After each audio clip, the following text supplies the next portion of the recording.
All right, then without further ado, good morning, everybody. Welcome to the Nutrition Management Begins in the Fall, Not the Spring webinar with representatives from Advancing Eco Agriculture. Joining us today are John Kempf, the founder of Advancing Eco Agriculture, and David Miller, the Director of Education at Advancing Eco Agriculture. And they're going to talk about why nutrition management begins in the fall. They're going to go into detail about beneficial bacteria and fungi, and how to invigorate microbial ecosystems throughout the winter. So without further ado, John and David, welcome, and I'll turn it over to you. Thanks for the intro, and hi everyone. Hi friends. This topic is one that I first started studying 15 years ago, and I'm still really fascinated by. We've all observed this extraordinary flush of growth that happens in the spring that can't really be accounted for just by moisture alone. So for alfalfa production, for example, we see this tremendous flush of growth where the first cutting of alfalfa in the spring can be 50 or 70% bigger than cuttings later on in the year. And this is true even for irrigated alfalfa. So it's not a question of water supply, but there's something else going on that is giving plants this flush of growth. And the same holds true for most agricultural soils. It's not there are a few soils that have been so compromised over the years that they no longer deliver this flush, but most agricultural soils in the Midwest still and on the plains still deliver this strong spring flush of growth. Why is that, and where is it coming from? Where it's coming from is it is coming from accumulated plant available nutrients, very absorbable nutrients in a biological form that have been released from biology throughout the entire dormant period. So the dormant period, when we don't have plants growing in the soil, or we don't have plants absorbing lots of nutrients from the soil, the biology never really stops. Even when the soil is frozen solid, biology never completely stops. It dramatically slows down, but it still keeps going, solubilizing nutrients and making them available to plants. And then the next spring, we see this flush of growth from these bioavailable nutrients that occurred during the dormant period. What we've learned is that it's possible to enhance that biological cycle through the dormant period so that we have enough nutrients not just to last for 30 or 60 days in the spring, but throughout the entire growing season. And that it's possible to supply a lot of a crop's nutritional requirements later on during the grain fill period when we really care for that biology in the fall. So this is the foundation, and the premise for this presentation is why nutrition management and soil fertility management really begins by how we support and care for that biology in the fall and not in the spring. And David Miller, who's our Director of Education here at AEA, is here to tell us all about what he's learned and observed by putting this into practice on farms, and then I'll be back here to help with the Q&A at the end. So thanks everyone for being here, and David, over to you. And thank you, John. Good day, everyone. It is a delight to be with you again. If it's the first time that you've been on a webinar, welcome. We're glad to get to know you. If you are one of those who is on all of our webinars, we welcome you back. It's a delight to be together. We'd all be sitting around the room and sipping coffee. It would be even more enjoyable. But so it is that we live many miles apart, and we get to use this technology. With that, let's dive right into why nutrition management begins in the fall, which John gave a great intro of why we want to focus in the fall. And if you've listened to many of John's webinars, maybe you thought that we're going to talk about nitrogen applications in the fall and how to manage that, or should we start applying phosphorus and potassium in the fall? And that's not at all what the focus of this webinar is about. There's a lot more to nutrition than nitrogen, and there's a lot more to management than just the time you put it on.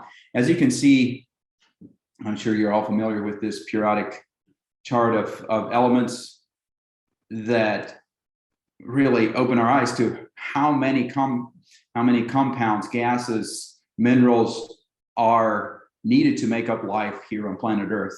And so how many of these are you managing for? If you look at your nutritional management program, how many of these are you thinking about? How many of these do you think are important? Because most of the nutritional management plans today, and many of the people who are concerned about agriculture being bad for the environment, are focused on nitrogen, they're focused on phosphorus, and less so potassium, but potassium is often a part of that fertilizer program and part of that nutrition management conversation. So we have NPK, and if you get lucky, you might, or if you're more advanced, I should say, you might be adding some sulfur into that mix as well. And then what about all the micronutrients? What about calcium? What about all of these minerals, these nutrients that are important for plant growth? It varies some by what source you're looking at, but it's commonly recognized that somewhere between 13 and 16 minerals are considered as essential for plant growth, meaning that they are needed for a plant to be able to grow and reproduce. And some of a couple more that are considered as beneficial but not essential. But I think we have to really look at this from a whole systems perspective and consider that while a plant may be able to survive and to grow a crop and to reproduce, that it may not be healthy. There may not be enough energy. It might not have all the nutrients that it needs for a fully functioning enzyme system, and therefore is not able to build resistance against insects, is susceptible to diseases and so forth. So when you look at this circle where there's more nutrients, and I would suggest there's the whole periodic table of elements are all in some way related to life and the cycle of life in some way, shape, or form. So are you managing for how many of these? How many of these are included in your nutrient management plan? Think of these nutrients as components of the plants, of the microbes, of the whole system, just like you have components in an engine that make up the engine that are needed to get power out of that engine. And nutrients are also activators, they're inhibitors, they're regulators of all the biological and physiological processes. So if you don't have a key, the value of the engine, even if all the components are there, if everything's there and ready to go, but you don't have the key to start that engine, there won't be any power, and the value of that engine is a lot less than it would be if you had a key and a way to start the engine. So in the same way, when we have a plant that has deficiencies of certain micronutrients or even macronutrients throughout the season, which is what John was referring to in his intro, is that the reason that you have lower yields on your second, third, and fourth cutting of forage is largely because there's not enough nutrients to keep that biological cascade going throughout the season, and therefore the nutrient availability lags behind, and what nutrients you have in reserves are going to run out, and then your crop goes down. So nutrient management is way more than just taking a soil sample and then adjusting your starter program and determining your placement. All of those things are relevant, they're a part, but they are far from being all of what's important in a nutrient management system. We really need to be looking at all of the components within that system.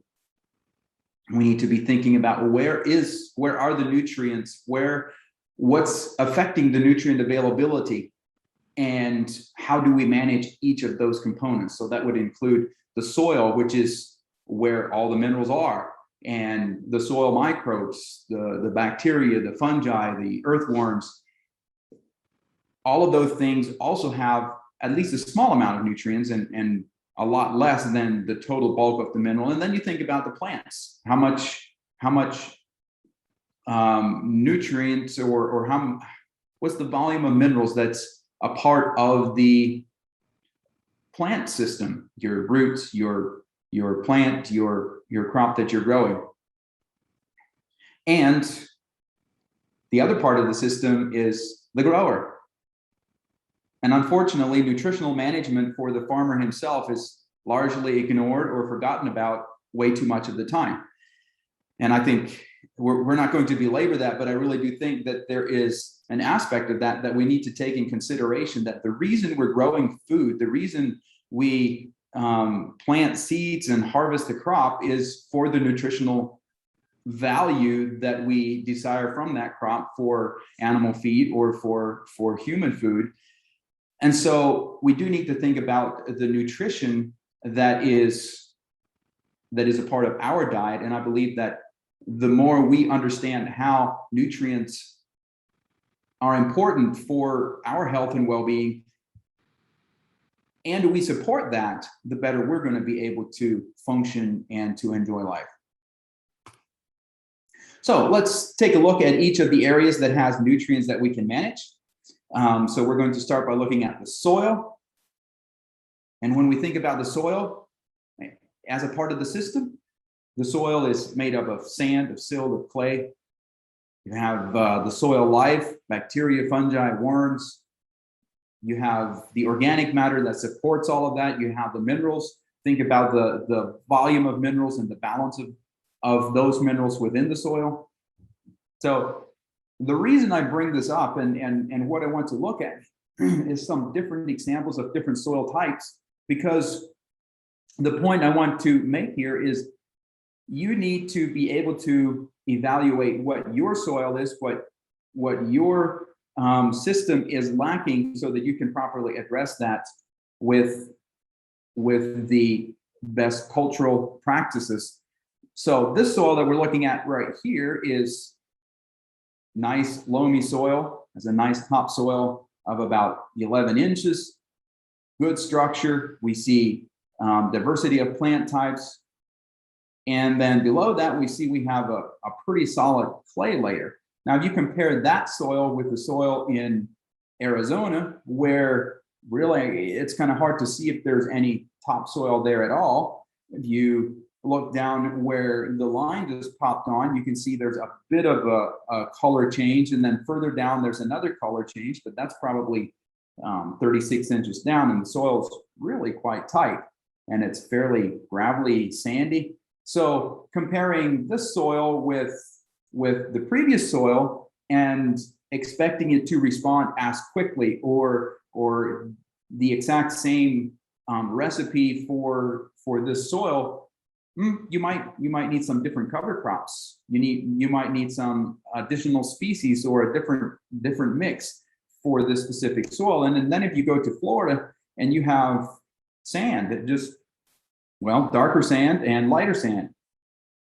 So the point I want to make here is that we need to understand our scenario, our situation, and that can be very overwhelming at times, which is what AEA does, is helps growers understand their system and put together the best programs to take their soil to the next level. So let's continue looking at the soil. And what I want to do is really paint a picture of why biology is so key, why it's so important, and the value of the microbial system. When we look at a soil test, typically this is actually quite an advanced soil test to what the majority of farmers see today, where you have all of the micronutrients, you have calcium and magnesium. It's way more than just nitrogen, phosphorus, and potassium and your organic matter and the pH.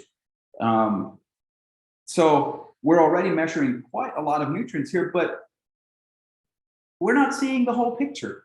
And many times, well, for quite a long time, when I started consulting, this was what I based my decisions and my recommendations off of, is just a soil sample like this. Now, this is of a sandy soil, as you can probably see by the low CEC and the lower nutrient levels.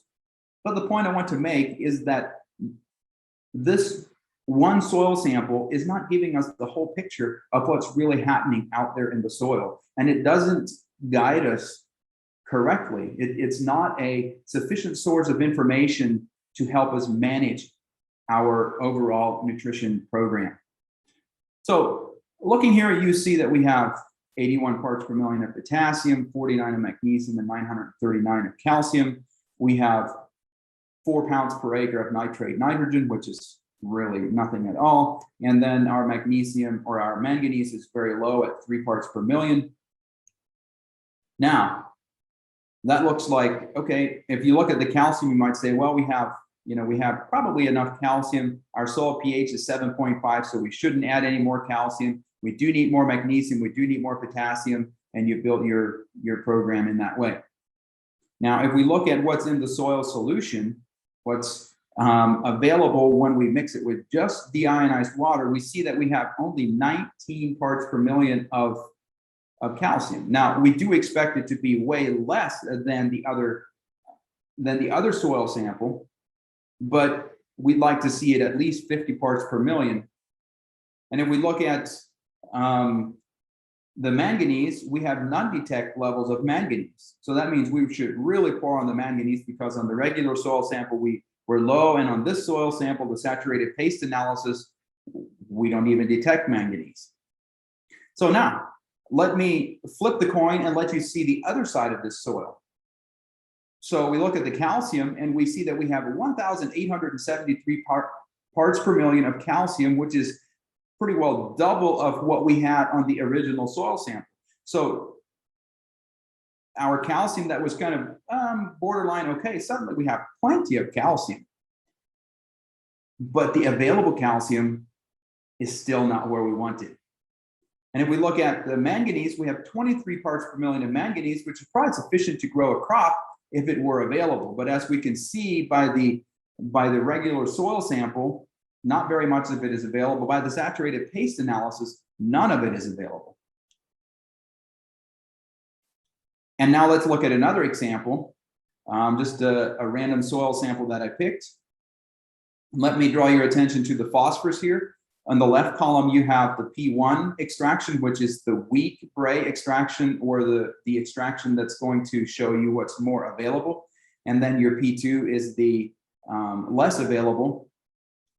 And if you look at the recommendations, you can see that they're recommending 80 to 100 pounds of P2O5. Now, to apply that 80 to 100 pounds of P2O5, you would need to apply 192 pounds of MAP, monoammonium phosphate, and that would give you 43 pounds of phosphorus. So according to some simple math and pure chemistry calculations, the calculations would be that for 250 bushels of corn, that it would remove around 90 pounds of P2O5 or 38 pounds of phosphorus. So technically you'd be adding 5 pounds of phosphorus to the soil if you follow this recommendation. Not enough to take your numbers up. 5 pounds on top of 5 pounds, you have 10 parts per million. Why is this important and why are we talking about it? Because there's another side of the conversation. Now, this is, again, a total mineral extraction. And this report is showing us that the total nutrients, the pounds per acre of these nutrients found in the soil, for phosphorus, we have 811 pounds per acre. And if you remember, we were only showing 5 parts per million, which would be 10 pounds per acre in the other soil sample. So do you really need 800 pounds of phosphorus to grow a corn crop? No, absolutely not. And on the right side of on the very right column, you can see that would be the equivalent of 1.5 tons of MAP. So that's the value of the minerals that are in your soil, just phosphorus. And we can look at nitrogen, where you have 3 tons, the equivalent of 3 tons of urea in this specific soil. So do we need to be applying more nitrogen? Do we need more phosphorus? Do we need more potassium? Well, it depends. In that sandy soil, yes, it is important that we apply more potassium, more magnesium, and build those levels up, and maybe even manganese. But in this soil, which is a very different soil, there is no need and there is no value. In fact, there's negative repercussions of applying nitrogen and phosphorus at the wrong stage to this soil. If we apply nitrogen at whatever amount we want for our corn crop, so let's say we want to grow a 300 bushel corn crop and we put out 300 to 350 pounds of nitrogen, and we already have 2,800 pounds out here, all we're really doing is shutting down the nitrogen fixing bacteria, and the whole system that's able to fix nitrogen from the atmosphere, the whole biological system that's able to convert the organic matter and utilize the organic matter and release nitrogen from last year's crop and from the crop carbon, we're shutting that system down by putting out 300 pounds of nitrogen. So our crop is able to grow. And by the way, this is just a little side note, but think about a corn crop, and we're primarily focusing on corn, but this really applies to cotton as well. And we've in the last year gained significant amounts of experience with cotton. How much nitrogen does this little cotton plant need? How much nitrogen does this corn plant need? Very, very, very little. And so the timing and the amount is critical. And what we find is that when we have a functioning biological system, when we have bacteria that are and fungi that are able to fix nitrogen from the atmosphere and to convert it from the soil carbon, then we don't need nitrogen, we don't need phosphorus, we don't need potassium, we don't need calcium, we don't need magnesium. We just had a grower report this spring. He applied the soil primer, and then this summer he's been doing the the sap analysis, and his micronutrient levels are just all in line. Now he is in soil that has very high nutrient profile, right? So he's not in a sandy soil. He's not in a place where he needs to be adding more nutrients. So I guess what I'm saying in all of this is it's not a one size fits all. And I don't want to have you take from this conversation that you should never apply fertilizer and that there's no place for fertilizer and there's no advantage of fertilizer ever, but that you're able to maximize your dollar by applying what is going to give you not just NPK, but what's going to help you cycle those minerals that are in the soil. And if we flip back to the original picture, the picture on the left here, I just want to point out the depth of the roots. When you have roots that are going down 12 inches, 14 inches, 24 inches, 36 inches into that soil, all of these numbers that we're talking about here are going to be double, triple, quadrupled based on the roots. So if you're farming and you have a compaction at 4 inches, you're farming 4 inches of soil.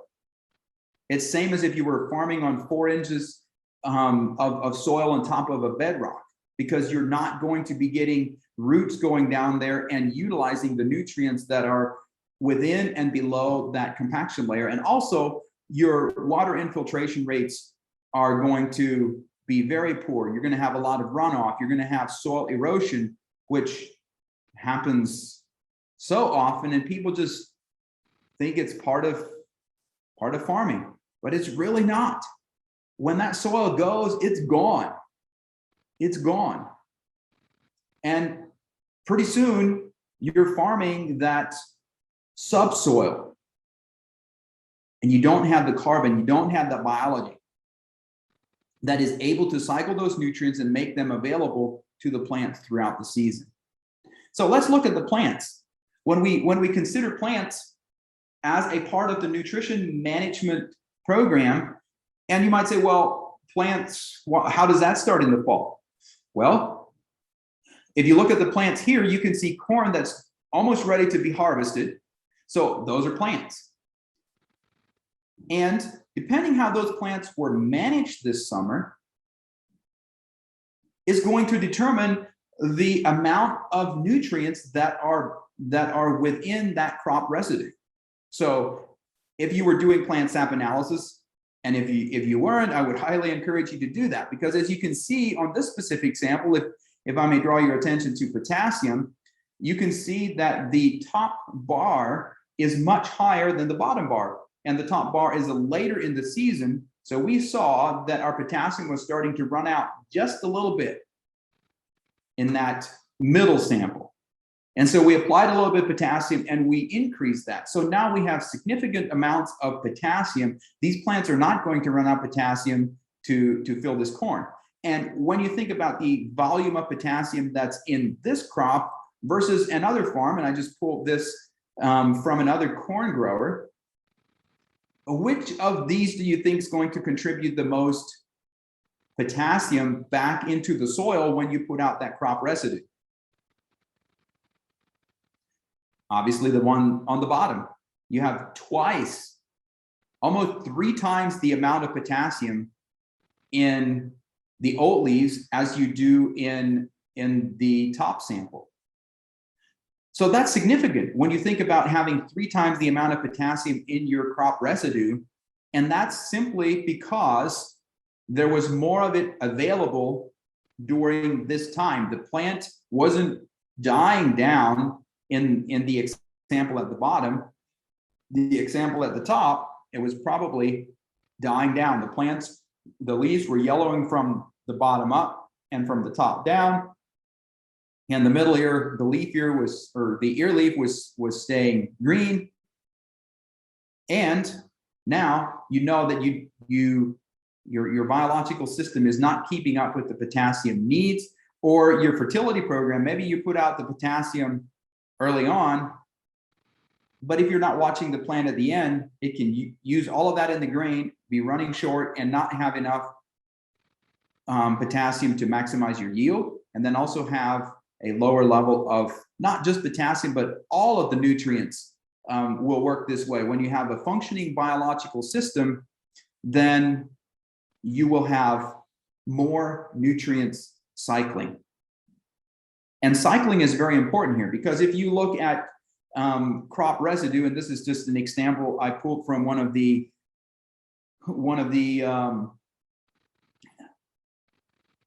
university websites.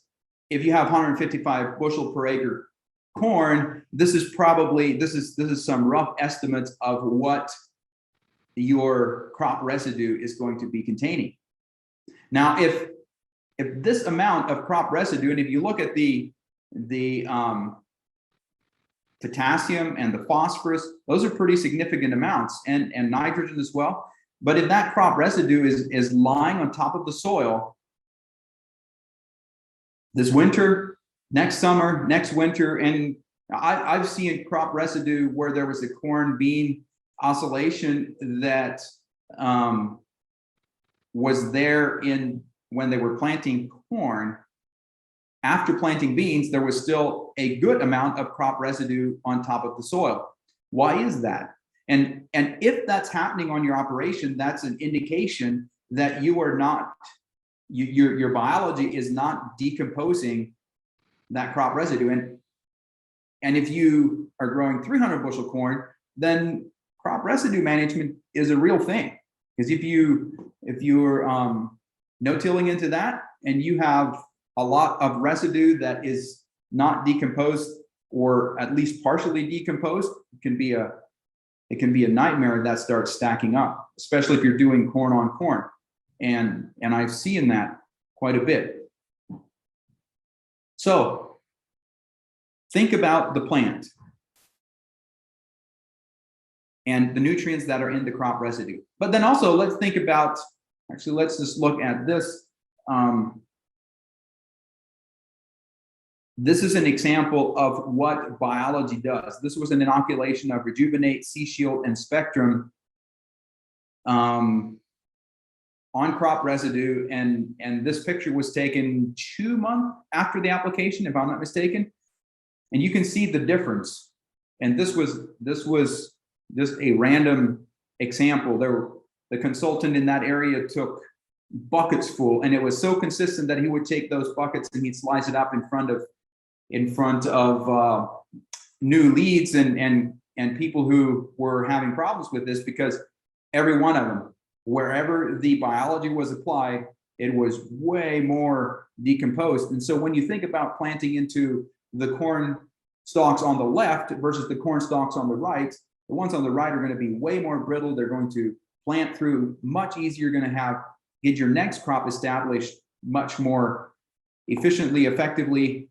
And not only that, your nutrients are in the cycling process. So those nutrients are becoming available for the next season's crop. If you see your corn stalks looking, or any crop residue for that matter, looking like the residue on the left, then that means all of those nutrients, all of the minerals that are held within that lignin, that cellulose, the hemicellulose, all of that still being held together and not being released for your next crop, and won't be until the biology starts breaking it down. So when does the crop season really start? Many people say, well, when I plant the seeds or in spring. But I think that it starts now. It starts in the fall. It starts before you harvest this crop. Or at least that's when you need to start thinking about it. I like to think that nutrient management is about managing the cycle. It's about how can I keep these nutrients cycling? How can I keep this biology flowing and going so that the nutrients don't get tied up, so that we have this carbon cycle, nutrient cycle, and water cycle working efficiently. I think it just kind of needs to be like breathing. It needs to be happening all the time. This cycle and our thoughts about this nutrient management needs to be happening all the time. How can I make it more efficient? How can I enhance this nutrient availability? And it is by identifying what are the limiting factors. What is it on your operation that is keeping this cycling, this whole microbial cycling organism going? Is it tillage? Is it bare soil? Is it compaction? Is it carbon? What is the limiting factor on your operation? Because it's going to be different for different operations and different people. Is it how you're managing your herbicides, and it's having a negative effect on the biology, and therefore the biology is not able to decompose the crop residue, and you don't have a good biological inoculation with the roots. There's not a good symbiotic relationship with the plant. Identify the biggest limiting factor. And you'll do that by measuring with accurate and complete methods so that you get the full perspective, like we saw with the soil analysis. Just looking at one soil analysis that just has NPK, and I get these all the time with new growers that we start working with, and it's not enough information. I cannot make a recommendation based on how much phosphorus and potassium is in the soil, because it does not give me any clue what the health of the biology is, what the total mineral pool is, so that we know if we should be applying more or if we just need to focus on getting more biology going so that we have digestion and cycling of those minerals. So focus on the soil microorganisms.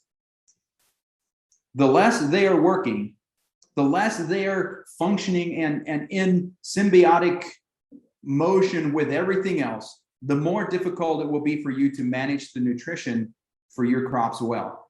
Because now you are deciding that, oh, my crop needs more nitrogen, or my crop needs more magnesium, or my crop needs more copper or iron. And if the biology is functioning well, if there's been a good inoculation and there's a good symbiotic relationship with the soil, the plant, and the biology creating that relationship, then the plant is able to decide. The plant can send signals to the roots and say, I need more phosphorus, and the phosphorus solubilizing bacteria, if they're there, will get to work and will make more phosphorus available from that 800 or 1,000 or 5,000 parts per million. And I have seen soils that were that high in these nutrients in the top 6 inches. let the biology do the work. Plant a cover crop. That's the other thing that's so important in the fall. You have all these minerals that are in your crop residue. You have all of these root exudates. You have all of this cycle. And if the soil's bare from harvest until next planting, well, a lot of that can be oxidized. A lot of that can be lost. And so having some biology there is very, very helpful. And especially on the side of crop residue management, it's a common practice for people to put 32 or urea or some form of nitrogen out to help break down the crop residue. And while that will accelerate the crop residue breakdown, most of it is through a chemistry reaction, and the carbon is oxidized off, and you're not getting as much of the carbon as you would if it were more of a biological process. And so that's why we have recommended and recommend so strongly that wherever you are, whatever situation you find yourself in and whatever crop you're growing, chances are that step number one is to get biology out there. Because most of the people, I would say probably 99% of the people today think they have more biology than they really do. Now, I have seen a couple of farms that were like, wow, this is really impressive. Like soil aggregation halfway up your arm and just living a live soil. So it's possible, but a lot of us, and I will include myself in this, would like to think that we have better biology in our soils than we really do. And I look at my garden, I'm like, wow, I've done all this, and yet I'm not where I want to be. There's always more to do. And so mulching, adding carbon, making sure you have the biology is where I'll come back and close this. Make sure you have the biology, because there's a very good possibility that through tillage, herbicide, pesticide applications, and just think about all of that with me. If you're applying an herbicide that's a strong chelator, it's probably going to be chelating key micronutrients that are enzyme cofactors for the biological functions. Quite a number of the herbicides are actually antibiotics. And so what do antibiotics do? Well, I take antibiotics if I have an infection, I'm concerned about bacteria or some disease setting in, which is normally a bacterial thing. So what about insecticides or fungicides? Don't they kill off fungi? Don't they kill off insects? And so what happens when all of those are applied year after year after year after year, and there's an accumulation and there's a residual effect?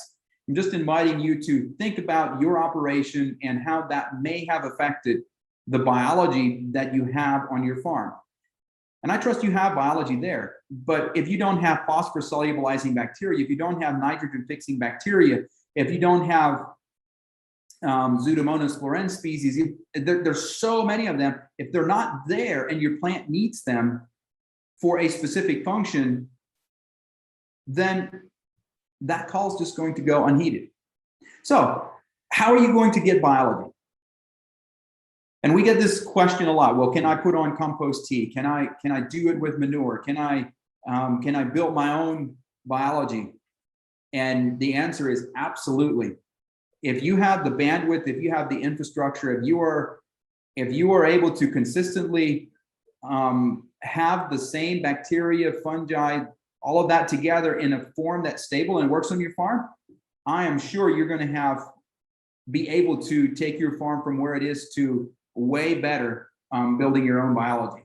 And we encourage people to do that if that's where you are, if that's what you want to do. That used to be part of our program way back before we had Rejuvenate and before we knew about Spectrum, because that's the way to get biology. I mean, you can take roots from native places off your farm. You can take plants. You can build a compost tea. It's really exciting stuff. But what happens many times is that kind of gets sidelined because it's challenging. It's difficult to build a consistent compost tea or a consistent product that doesn't go anaerobic, doesn't have more negative effects than positive, or has consistently the same effect. And for that reason, we developed a program that's more plug and play, a lot easier to use, and we've called this the regenerative soil primer, which consists of Rejuvenate. Rejuvenate is a food source for the biology, as is Sea Shield. So you have a wide array of complex carbohydrates and of fats, of oils. And then with the Spectrum, you have a very diverse package of bacteria and fungi that are keystone species in, and inoculating that has just, I should have probably just left everything else and just talked about what Rejuvenate and Sea Shield have done. And we have a number of those soil primer testimonials out there, but it is if you do nothing else, get biology going. And whatever biology you use, we know that Rejuvenate, Spectrum, and Sea Shield work. And there's many growers that will testify to that.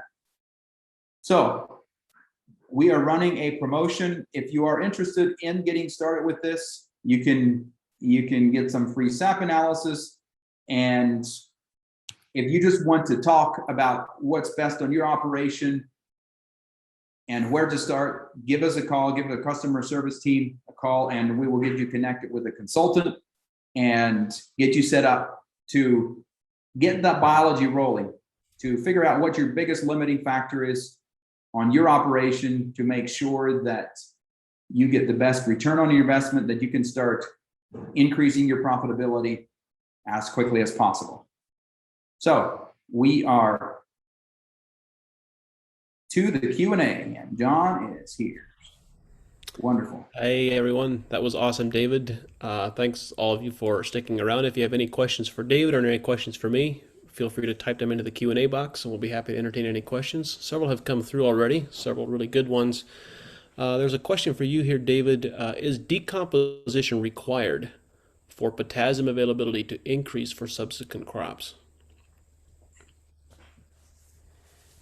Let me just make sure I heard that correctly. Is decomposition required for potassium availability? In other words, the residue that's tied, that has potassium in it, does it have to decay in order for it to be available for the next crop? Right. Yes. Yes. A fraction. I think there's a fraction of potassium that can possibly leach out of residue. I don't know exactly what that fraction is. Is it a 15 to 20%? So there's a small amount, but the majority of it, I mean, the reality is the most efficient form of nutrition that plants can absorb is soil biology. So you really want residue to be converted into bacterial cells. That's how you're going to get your most efficient crop absorption nutrients. So you want it to be decomposed. Correct. Yes. And yes, I would agree that there's probably leaching of some nutrients from the crop residue, but really very, very limited. Yep. So this ties into Steve's question. Hi, Steve. How much of the nutrients that are contained in crop residue are actually made available to the following crop? I've heard varying ideas on this, and are there ways to increase their capture to my soils for the next available crop? Great question. So it depends on how much of that crop residue is digested, really. I mean, how much of that is in the form of microbial metabolites, how much of that has been broken down. And if you have a functioning microbial system, you can have the majority of that be available for the next crop. Yeah, I would agree with that, David. It depends a bit as well on, well, let's say it this way. We have been able to have very high residue crops, let's say a corn crop, for example, harvested late in the year. And there's actually another conversation worth having, and that's carbon dioxide release from residue and residue management. But the reality is that if we are looking for nutrients that are held stable in the soil and do not leach, then the best form for those nutrients to be in is in bacterial cells, because obviously those formed of bacterial cells are not leachable. They don't move unless the soil moves with them. And it is possible to put on these microbial applications, or to have really good soil biology and harvest corn and have the soil freeze within a week or 2 weeks after harvest. And by springtime, the residue is 80+% gone. It's largely vanished and disappeared. Yeah. That is a very realistic expectation, and that is what really healthy soil biology looks like. And this goes back to David's comment that, I've made the comment lots in webinars and presentations that most of us don't really know what healthy plants actually look like anymore. Well, most of us also don't really know what really healthy soil biology looks like anymore. Right. We have a hard time comprehending or imagining a corn crop residue completely disappearing from a soil surface from a late fall or even early winter harvest until the following spring. And yet we've seen it happen dozens of times. Yeah. And I think to that, I would just add to that there is, depending on what region you're in, and if you're looking at that crop residue for soil cover, you don't have a cover crop, there's times when you may want to delay the application until really early spring if there's concern about overwinter loss of cover crop or of the crop residue. Yep. Thank you, David. There's a great question here from William Pretorius. Hi there. He's got quite some explanation here of the 16 different minerals and the carrot engine analogy, etc. But I'm going to bounce right to your last sentence, William, which is, many of these new cultivars have also lost their mycorrhizae and other microbial associative capacity, or the symbiotic capacity, being selected under high fertilizer regimes.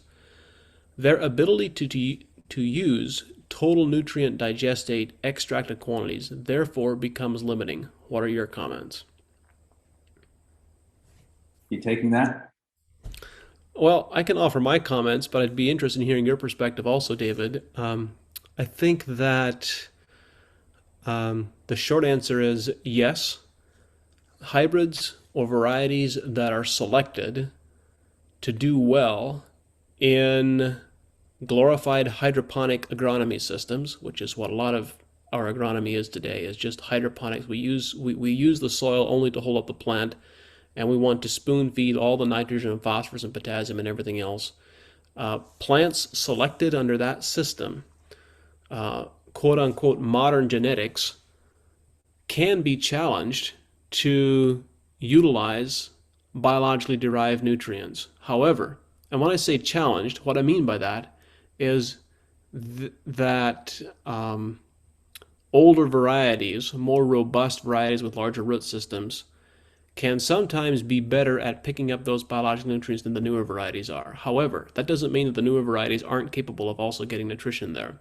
We've seen this over and over again when we do put newer varieties on these soils, or on really microbially healthy soils. They do still outperform and perform better than when those soils are microbially compromised. Yeah, I would definitely agree with you that there is a difference, and we've seen this especially in cotton on hybrid versus organic varieties, and then also the genetically modified varieties that have been selected for the higher nitrogen. But what I found is that there is a significant, while they may not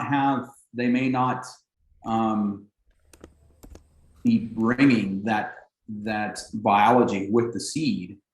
We could talk for a long time about that as well, of how our seed is treated and how our seed is produced and the biology that's missing on the seed.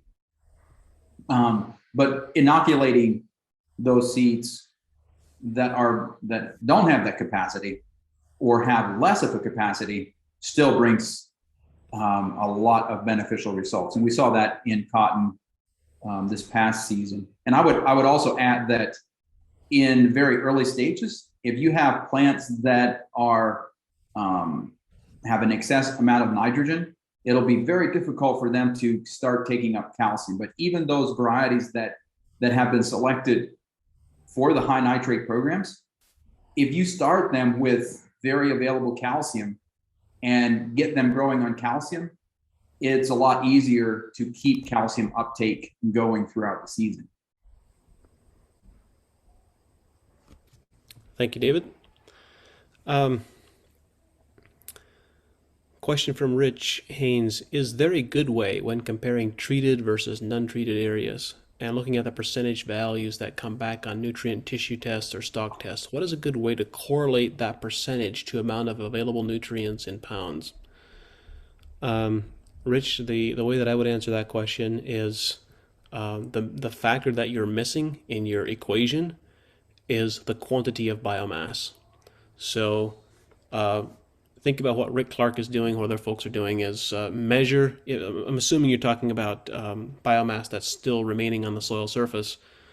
Rick has done some awesome work in measuring a 2-foot square of biomass, actually cutting it out, lifting it up, and weighing it, and calculating the quantity of biomass that is present on every acre, and doing that and then having a laboratory analysis to see what nutrients are present in that crop biomass, in this case in cover crop biomass, and then measuring that consistently every 2 weeks throughout the growing season.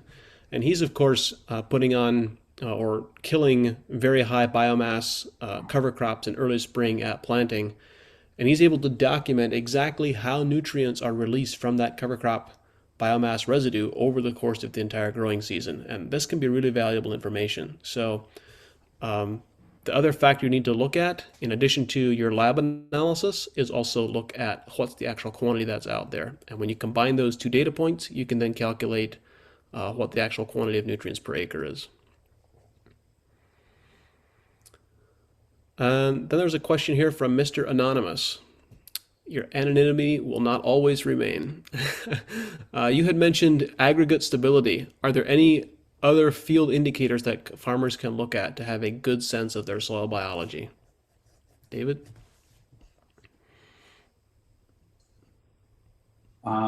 Yeah, there is the root, just a visual test of the roots. If you have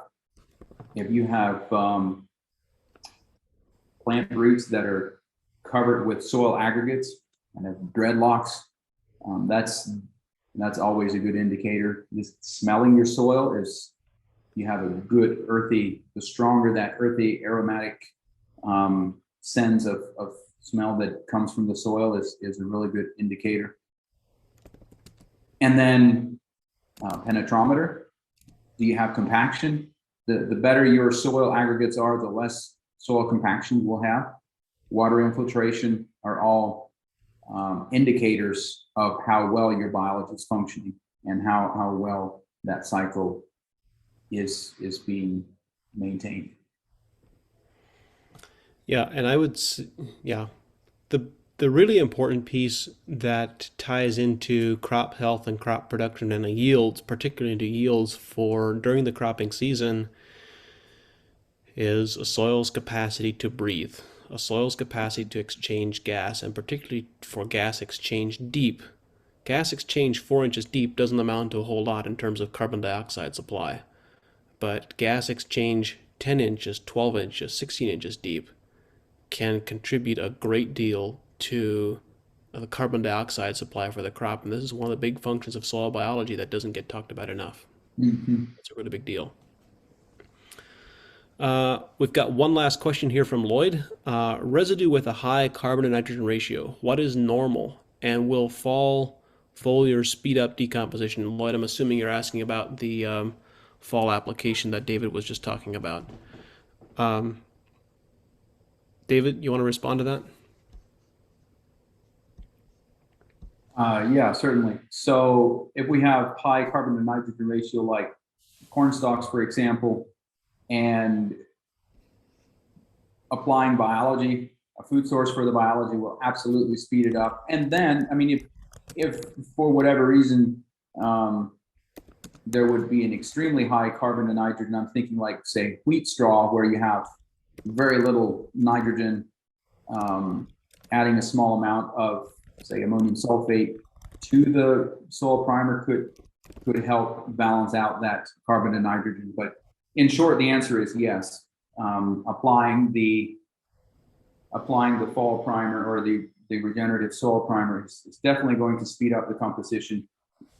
And if you're asking whether a foliar application or the nutritional balance of the plants in the fall before it actually, the crop's actually finished, will a foliar speed it up there? I would say I wouldn't put on a foliar application to speed up the crop, but having the crop, the closer the crop is to that level 2, 3, and 4 of the plant health pyramid, the better the biology is going to be able to break that apart, because all the components that were needed to build the plant to that level of plant health are also the parts that are needed to break it apart. Yeah, thank you, David. And I would just echo that. Most of us don't really know what healthy soil biology looks like anymore, and it's difficult. You can hear me say it. You can hear David talking. You can see photos of it.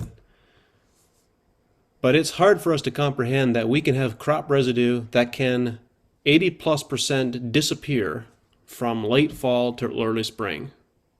But it happens all the time. Look, it's really simple. Our soil biology primer package that David has been talking about doesn't get applied on dryland wheat acres on a lot of areas. Why? Because the residue disappears too fast. They need the residue for protection from wind erosion and everything else, and they've figured out that they can't use these biological applications because the residue is gone when they apply it. That's the type of problem that we need to have in more of the world. They obviously have other considerations with wind erosion and so forth, but it's possible for residue to disappear a whole lot faster than what we commonly think of as being normal, because most of us don't get to see healthy biologically active soils anymore. Right. And actually, yeah, we just had Mr. Anonymous again give us that feedback. So in those cases where you need residue for solar protection to keep the soil cool or for wind erosion, then these are the cases where we may need to apply these inoculants into the soil rather than onto the cover crop residue. So for example, putting it in the furrow at planting or something like that, so that we'll still get some residue digestion and decomposition, but we'll get it from the bottom up instead of from the top down, and a bit slower, not quite as fast. Yeah. And I mentioned cover crops as being one of the very valuable ways, or very important ways, and very helpful to keep that cycle going and keep the biology going. And if you have that, you know, my crop residue is decomposing too quickly, I'm not sure about putting Rejuvenate and Spectrum on there. Put it in with your cover crop, or even just put BioCode Gold on your cover crop is a great way to get that biology going for next crop, for your next season. Yep. Well, thank you all. This has been. Thank you all. Thanks for attending and for listening. And please reach out to our team. We have lots of fun with what we do because we do have consistent success, and we'd love to work with you. So thank you much. Thanks, John, and thanks, David, for taking the time to share your presentation with us. I just wanted to jump in here at the end and say we had some questions about where you could find a version of this at the end, or if you missed part of it. A recorded version of this webinar is going to be made available at www.no-tillfarmer.com/webinars. I'm also going to put a link to that in the chat so everyone can see it and click on it and maybe bookmark it for future use. Just a note, if you registered for this webinar, you'll also receive a notification telling you when that recording has been posted. We will have to go through and do some editing, but normally it's up within a few days, a week at the most. So thanks everybody for joining us. Thanks again, David. Thanks again, John, and have a good day, everybody.